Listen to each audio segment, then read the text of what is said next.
I first started going out probably the summer of 91, 92. My friend JC, she used to bring me to Limelight on Thursday nights, and that was like before Disco 2000, that was before the Roxy parties, that was before Tunnel got real big. And I used to hang out with Digital Confusion on Thursday nights, like when they were just coming up as like a whole crew. And that was when Digital Confusion had like, you know, 10, 15, 20 people up in the DJ booth.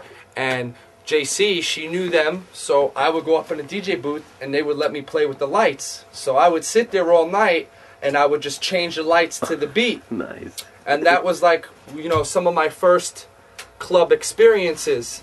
And then I started going to raves because, you know, I wouldn't go to clubs all the time. And then, you know, there were just so many different days. And one of my first big raves that I ever went to was the Planet Earth rave at the Manhattan Armory. Oh, shit. And that was like maybe 92, 93. And, you know, when I first started going to raves... Armory in the Manhattan Armory in Manhattan. Man, wow. And I remember one thing about that party that, you know, always struck a chord with me is that was like my first big rave.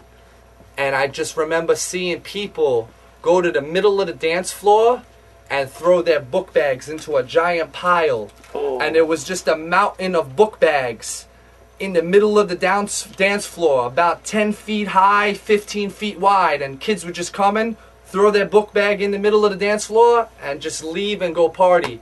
Wow. You know, so my first year or two, you know, I wasn't so social because, you know, I was kind of a little bit to myself, you know. Mm-hmm. But then after my first year or two, you know, I started getting more social, and I got a couple of stories, you know, people could try to call me out on it, but, you know, I definitely believe that I've inspired some people to do some things. But when I first started going to parties, nobody really brought flashlights a lot. And this is how I came about my name. So I didn't really know people like my first year or two, so I used to just walk around parties with a flashlight looking for things. Oh, wow. And then people started talking to me like, hey, what are you looking for? And I say, whatever I could find. So they would say, well, what's your name? I say, I don't know, I guess I'm Lucky because I find stuff on the floor. And that's how I got my name Lucky. So those people that knew me back then knew me as Lucky. About my third or fourth year into raves, I wanted to help out. I wanted to, you know, be a bigger part of the bigger picture. So, you know, then I started dressing up. And for those of you that knew me back then, I was the 6-foot-tall raver who had the biggest pants out of anyone, because back then, you know, people took their fashion and their culture seriously. I mean, people would look store after store after store for the right pants, for the right size. Then people started doing inserts. Then we all had inserts. And for those of you that knew me back then, I was the guy at the parties with the monkey puppet. And I used to dance with the monkey puppet, and I would pass the puppet around to people, and everybody would take turns dancing with the puppet. So when I started doing my promotional company and trying to do Outlaws, I was known as Lucky and the Good Luck Club. So, you know, I was promoting for Scotto when NASA just changed into Home. I helped Scotto create a lot of ideas for Home. And by the way, Scotto still owes me money to this day, and Scotto's made a lot of broken promises to me and a lot of other people in the scene. So for those of you that plan on doing anything with Scotto, it's really not a good idea, because he's not a good person and he really don't give a fuck about anybody else but himself. And that's the truth from somebody that's been back there. But enough about Scotto. Let's talk about the beauty of the scene back there. Yeah. You know, there was things that went on back then that just don't go on today. And you can't really make any serious parallels because it was truly just so different. I mean, back then, people would spend an hour saying hello to one another. So the first hour of any party, people were just walking around, hugging, kissing, and saying hello to one another. People weren't dancing. People weren't buying drinks. People weren't doing drugs. People were saying hello. How was your week? How have you been? What the fuck's going on? I miss you. Guys were kissing guys on the cheek. Guys were kissing guys on the lips. And it wasn't anything about sexual. It was about respect. It was about love. It was about unity. It was about what was pure about the scene. It was about the scene being free. The scene being artistic. Everybody back then, everybody had a job. Everybody was going to school. Everybody did something, and it was a melting pot of culture. Everybody put a piece of onion, a piece of tomato, a piece of carrot. Everybody added to the stew. Everybody brought something, whether it was knowledge, whether it was culture, whether it was art, whether it was money, whether it was drugs. Somebody had something to bring to one another, and everyone shared. You could leave your book bag down for the entirety of the night, and it would be in the same spot you left it. It might move 3 feet because somebody had a book bag under yours. You'd have every single thing in your book bag, your money, your ID. Nobody stole anything. If somebody passed out, every single person that almost walked by that person stopped and made sure that they were breathing and that they were okay and that they were fine. And if they weren't, they brought them to security to make sure that they were okay. Not to get them in trouble, to take care of their family. Okay? Now let's talk about the music, okay? The guy that's interviewing me right now brought up a lot of specific points. Back then, the music was in the air. The music was everywhere. The music was in your bones. The music was a part of your soul. The music, your body was an extension of the beats. And you let go. You were not in control. The DJ was in control of your body.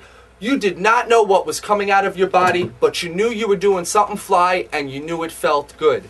Everybody had their own style. Everybody had their own version of liquid. Yes, that's right, people. Liquid. Not raving, not glow stick swinging.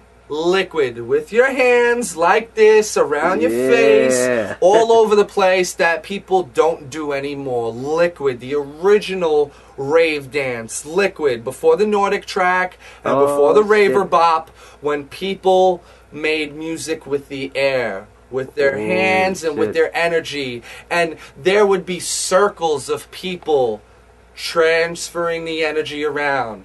You give it to me. Here, I got it. Now let's do it. I'm doing this. I'm going to throw it around my back. Take it in here. I'll give it back to you. And pass it around. People didn't argue. People didn't fight. People bumped you to say, excuse me, I'm sorry. They stopped to find out what your name was and who was the person that they just bumped.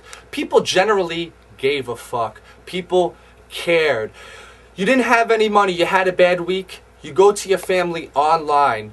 Okay? Parties were $10, $15 at most. Okay? You walked up to 10 random people online and everybody gave you $1. You got into the party. You were still broke? You wanted to get high? You didn't have to ask. People were feeding you things because they wanted you to be a part of what was going on. They wanted you to become a part of that level. It was a communal energy, a communal vibe. People were generally united. It meant something, you know, the parties meant something back then. You know, I recently just stopped going out a couple of months ago.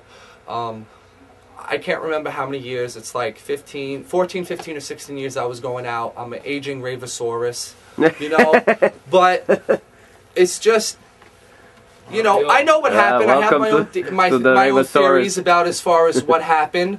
But a lot of it, what started to change the scene was greed. The promoters got greedy.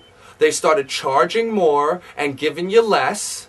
They started taxing you up the behind for alcohol, for water. Okay, you know, back in the days when we went to Roxy and we went to the color parties in Roxy, they gave out free water so that people didn't dehydrate and die. They made sure they had ample fans. They made sure that the security was kind and courteous. And they gave out fruit in the morning to replenish your body because people gave a fuck about themselves and they gave a fuck about the establishment and they gave a fuck about what was going on. Some of you kids these days, you dress the role, you talk the role, you act the role, but I don't see the light. I don't see the love. I see empty shells of people just going out to get fucked up. Nobody even knows who's DJing anymore. Nobody cares who's DJing anymore. You go to a party and it's just one genre of music. You go to a party and 4 DJs play the same 5 records 6 different times. Back in the days, that didn't happen. Back in the days, if that happened, you got booed.